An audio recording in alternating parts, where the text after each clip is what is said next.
then all it's doing is extending your reaches. Jim, would you like us to talk about hashtags?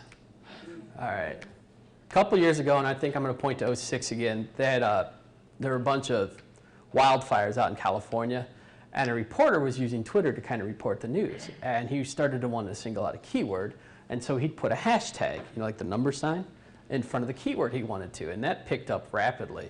That was one of those things where it became a trend. And so it became so popular, people are wondering if there's something technical about it. All that hashtag does is let people realize what that keyword is. Anyone ever seen Follow Friday? Like you're tweeting on Friday? All right, by the way, I thank you for the message earlier. Follow Friday is one of those things where you pick a couple, 3 people you like, you put in their name, and you put in hashtag Follow Friday. What it is, it's kind of like a root word, like a trend word, a concept with people. There are other people, and it isn't so much something Twitter has programmed in. It's something users have gotten used. Users have gotten to use as code words, like Valparaiso Chamber of Commerce likes to try to use Valpo Chamber as a hashtag. So we try to keep the topics all centered around that and get your tweets around that. And then people can search it, and people can subscribe to that. So anything that writes under Valpo Chamber, you can get reads on. There's also a website called hashtags.org. Yeah, which isn't loading right now for some reason. Oh, go figure. It wouldn't be a Twitter-based service if something didn't go down during a presentation. But hashtags.org will actually, it used to be, it picked up only things hashtags, but now it'll pick up trend words and keywords. And what it'll do, it'll give you metrics. It'll actually show you how popular that word is and how many times it is used in X day or something. hashtags.org. Boy, I can spell. So yeah, there's different ways. Not only that, but that's actually good because if you want to see what kind of keywords like your customers might be using, or businesses in general might be using, go to hashtags.org and start checking, see what the popular trends are, and try to center your tweets around these kind of words or optimization. Jim, let me know if that answered the question. Knowing you probably will. You can follow him at jimbartonhouse.com. He used to be our EVP. Here's another one, search.twitter.com. Yes, it'll do it as well. So I typed in Valpo, and it'll give you all the tweets of people who mentioned Valpo. Okay. In their tweet. Now, I'll ask Nichole a question. Uh-oh. So Nichole, what happens if there's a spammer on my Twitter account? What would I do? You have a spammer? Yeah, if somebody on one of my Twitter accounts. Let's say that you were following, and Yeah. then they started spamming you? Unfollow them. Now, is there any other ways? Can you block them or something? You can actually report them too. Yeah. Okay. That's but I know that some people might want to question the side. You can unfollow or block people that are following you. Sometimes they'll try to find out workarounds. I think I always find out the best way is just to unfollow them so you won't get those comments. Sometimes when you block them, you'll get a message back again, and they'll try to follow you again. Oh, look, someone met with Mayor Costas' dad, or with Evan Costas' dad. Mayor Costas' son, Evan, was our intern this summer. Oh, but now we get also Valparaiso Chile. There's 6 places in the world that are named Valparaiso. But yeah, you can search for... Do Valpo Chamber, see if anyone's... It's one word. And yes, you will have to get keyword specific. It'll broad match on occasion, but come on, Twitter. I think we broke it. Oh, there you go. Nice. I've got double retweets. During the session, I had mentioned a guy named Scott Wise. He runs a brew house. After I was done talking, I had mentioned it to him on Twitter that I had name dropped him. Well, he decided to retweet my tweet to him about name dropping it, and then someone else picked it up.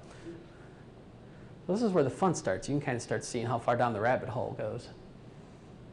It's like a disease that spreads. But it's really... It makes you healthier. And we're kind of switching things around, but I guess we just go to platforms, go back to business blogging. But Twitter's one of those things where, like we talked before, it's everyone's so used to wanting to tweet and tweet this and tweet that and send messages and send out complaints and send out concerns and questions and reviews. And it gets to a point where everyone starts tweeting. The biggest trick to Twitter is listening. Like any real social media, it's listening, it's engaging.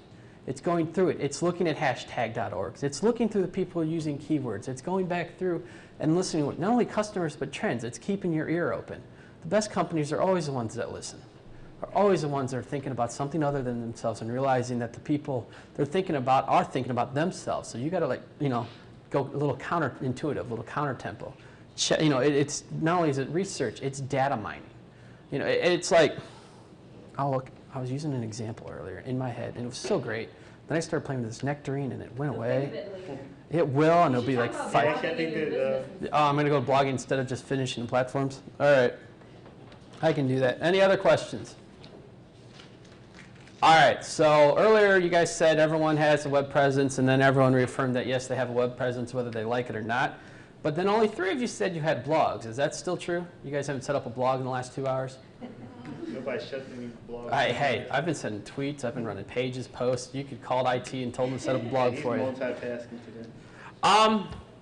Business blogging. Why business blog? Isn't it trendy? Isn't it going to die? Maybe. I doubt it. For example, Evelyn Bay Coffee Company. She's in Twitter and stuff.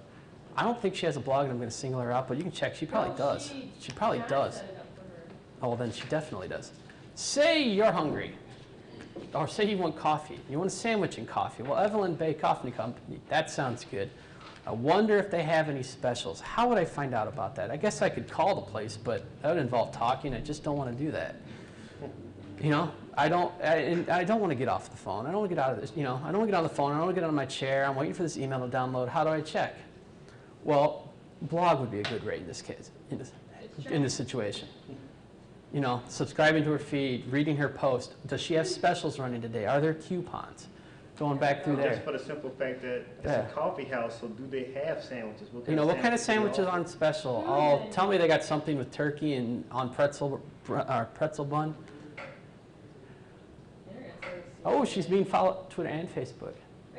And there goes her Twitter feed. And she probably does, and she's got her blog up there. There you go. So now you know what's for breakfast at the Evelyn Bay Coffee House. So like, there's menus. How many of you guys are like business to consumer businesses in here? All right, how many of you guys are business to business? How many of you are going to be like my mom's company where the corporate office is in Atlanta and she's probably not allowed to set up a corporate blog in her office? Okay, that's you. Everyone, that's my mom. She says hi. There's 4 ways to go about doing it. Business, and you're going to be able to break it down as business to consumer, business to business. And if you're thinking about just someone who wants to start their own photography blog, you can look at it that way too. There's no laws to what a blog is. A blog initially started back when web developers or programmers were working on a site, they don't always work 9 to 5. There's different shifts. Some people come in, other people go out, and they wanted to keep a record or a log of what they had worked on. And so they'd set up a page on the site they were working on, specifically just for records. And after a while, it got, someone go in, tell them what you did, like an old captain's log or a military log. It was the same. That was the original intent. It was the same kind of log. And so, people come in, and it just kind of grew from there. Companies saw, hey, we could use it for this. Hey, we can use it for that. Hey, we can use it for this.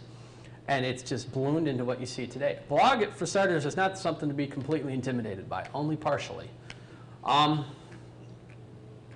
There's 4 different ways to do it, and I've broken them down into 1, being a thought leader, 2, promotional blogs. Now, without getting crazy, it's sharing customer information, not buy this, spam them to death. 3 is just to show your worth, to show that you know what you're talking about. And the 4 is to simply tell your story. Going back to the first one, can you go to chrisbrogan.com? Yep. In our industry, social media, there's certain leaders. And this is a guy that spoke at Blog Indiana. Of the thought leaders, he's the ones I like to listen to the best. He does a little bit of everything. He'll talk personal life. He'll talk work life. He'll talk about things that come along the end. But he will tell his story, and he will write a post. He will write pages, and you can subscribe to it. And he's probably got like 400,000 readers at this point. Probably not, but he'd love to think so. And like he puts comments on his blog, and they tweet. And he's got people, as you can see here, for fear of blinding myself, that's 27 comments. And people have already retweeted this for him, like the RTs you were talking about before. There's places on, you can put stuff on blogs to people just easily retweet, and people have left comments. He is what you would call a thought leader. He's the one the industry respects and looks up to, and he didn't do this overnight either. He actually talked about one of the best concepts he talked about at Blog Indiana was leveraging. How about there are times he put all his money into going into the next big show, being at the trade event, going into the business. And when he was, and he would go, he'd go hungry. He'd go without food. The only food he'd have left was or a food he could eat was the free swag